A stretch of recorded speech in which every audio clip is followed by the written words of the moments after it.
Aku pernah melihat diriku sendiri berdiri di pojok kamar, tapi aku tidak bergerak karena aku juga masih duduk di kasur.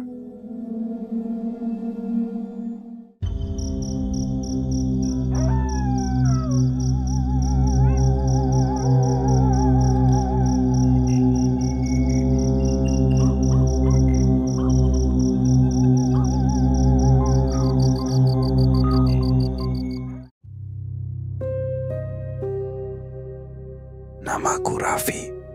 Aku duduk di kelas 5 SD dan tinggal di sebuah kota kecil di Jawa Tengah. Sekilas, hidupku biasa-biasa saja. Aku suka menggambar, suka main game, dan sering bantu ibu di rumah. Tapi ada satu hal aneh yang terjadi padaku.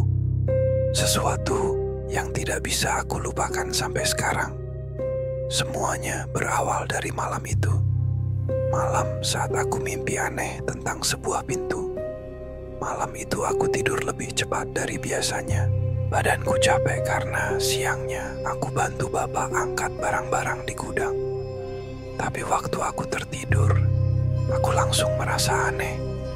Aku tidak merasa seperti mimpi. Rasanya nyata, terlalu nyata. Aku berdiri di sebuah ruangan kosong. Lantainya abu-abu, dindingnya putih pucat. Tapi yang paling membuatku bingung adalah ada satu pintu kayu coklat di tengah-tengah ruangan. Tidak menempel di dinding, hanya berdiri sendiri di sana, seperti menunggu seseorang untuk membukanya. Aku mendekati pintu itu. Tanganku sudah mau menyentuh gagangnya, tapi tiba-tiba aku dengar suara. Suara seperti bisikan, "Jangan dibuka, Raffi." Aku terkejut. Aku menoleh ke belakang, tapi tidak ada siapa-siapa. Ruangan itu tetap kosong, tapi suara itu, aku yakin itu suara ibu. Suara ibu waktu marah, tapi dia tidak ada di sana. Aku mundur satu langkah, tapi pintu itu bergetar. Tok, tok, tok. Seperti ada yang mengetuk dari dalam. Tapi siapa? Dan kenapa pintu itu ada di dalam mimpiku? Aku pun terbangun. Nafasku ngos-ngosan. Baju tidurku basah oleh keringat. Tapi aku masih ingat suara itu. Masih ingat pintu itu. Dan sejak malam itu, pintu itu mulai muncul lagi. Lagi dan lagi. 3 malam berturut-turut aku mimpi tentang pintu yang sama. Kadang ruangan tempat pintu itu berada berbeda-beda, tapi bentuk pintunya tidak pernah berubah. Kayu tua, gagang besi, dan suara ketukan. Tok rui tok tok. Malam keempat, aku tidak bisa tidur. Aku takut pintu itu muncul lagi. Jadi aku ambil buku gambar dan mulai menggambar di ruang tamu. Dan entah kenapa, aku malah menggambar pintu itu. Aku tidak sadar, tanganku bergerak sendiri. Aku hanya menunduk, dan saat aku lihat hasilnya, jantungku hampir copot. Di kertas itu pintunya sama, persis, seperti yang ada di mimpiku. Bahkan, ada bekas goresan aneh di gagangnya, persis seperti yang kulihat semalam. Dan yang lebih menyeramkan, setelah aku gambar, aku merasa seperti ada sesuatu di belakang pintu itu. Dan entah bagaimana, aku tahu pintu itu sekarang ada di dalam kepalaku. Sejak malam aku menggambar pintu itu, ada yang berubah dalam hidupku. Aku jadi sering bengong. Kadang saat pelajaran di kelas, aku mendengar suara ketukan itu lagi.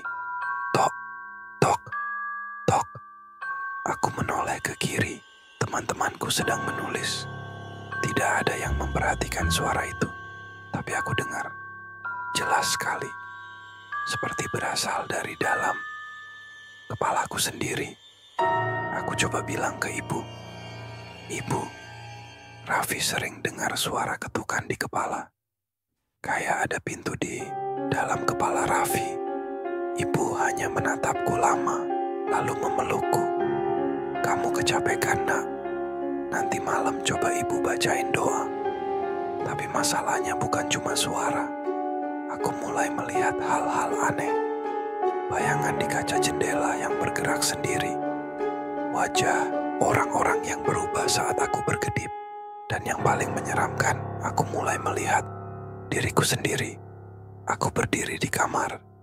Tapi di sudut ruangan, aku juga melihat diriku sendiri berdiri di sana.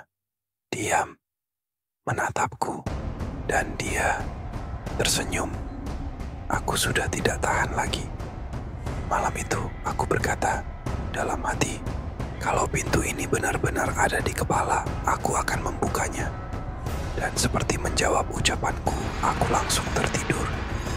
Dalam mimpi, aku kembali ke ruangan kosong itu. Pintunya masih berdiri di sana. Kali ini tidak ada suara peringatan, tidak ada suara ibu, tidak ada ketukan, hanya hening. Tanganku gemetar, tapi aku sudah terlanjur ingin tahu. Aku pegang gagang pintu itu. Kret. Pintunya terbuka perlahan. Dan saat pintu itu terbuka penuh, aku menyesal. Di balik pintu, aku melihat diriku sendiri. Tapi bukan aku yang biasa. Dia lebih pucat, matanya hitam semua, mulutnya sobek sampai pipi. Tapi dia tertawa. Dia melompat ke arahku. Dan saat aku bangun, aku sudah berdiri di tengah ruang tamu. Tapi bukan itu yang paling menyeramkan. Yang paling membuatku ingin menjerit adalah aku bisa melihat diriku sendiri sedang tidur di sofa. Sejak malam itu, aku tidak merasa jadi diriku sendiri. Aku melihat dunia dari balik semacam jendela di dalam kepalaku.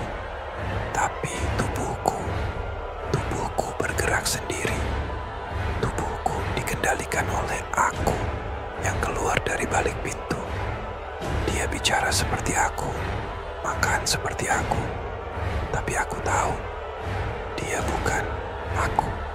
Dia senang membuat masalah. Dia pura-pura tersenyum di depan ibu. Tapi aku bisa dengar pikirannya. Dia ingin menyakiti orang. Dia ingin membuat semua orang takut padanya. Dan yang lebih parah, dia mulai membuat pintu lain di kepala orang-orang lain. Aku melihatnya. Saat aku dipenjara di sudut kepalaku sendiri, aku bisa melihat dari mata diriku yang baru. Dia sering memandangi teman-temanku, lalu tersenyum dan berbisik sesuatu ke arah mereka. Beberapa hari kemudian, sekelasku yang pendiam tiba-tiba mengamuk di kelas. Katanya, ada suara di kepala yang menyuruh dia melukai dirinya sendiri. Aku tahu, itu dia. Aku yang baru itu. Dia menyebarkan teror ke orang lain.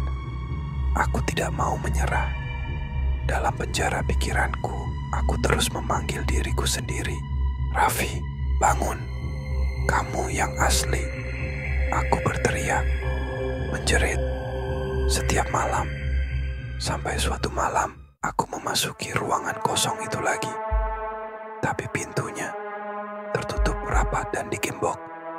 Di depan pintu itu berdiri aku yang jahat itu. Seperti dia sedang menjaga pintu itu. Dia menatapku dan berkata, "Kenapa kamu ingin kembali? Di sini kamu aman. Aku akan hidup untukmu."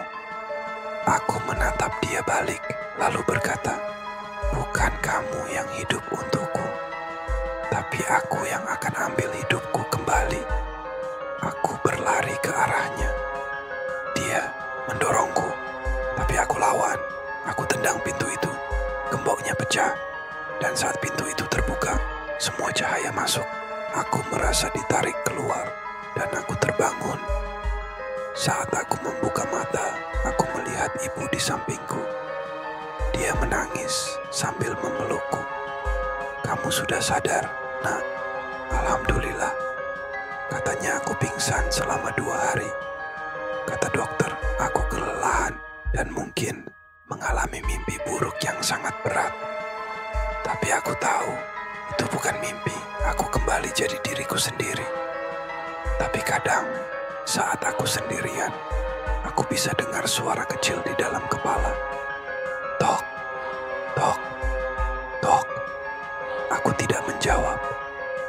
Aku tidak berani membuka pintu itu lagi. Tapi, bagaimana kalau nanti ada orang lain yang membukanya? Bagaimana kalau pintu itu tidak hanya ada di dalam kepalaku?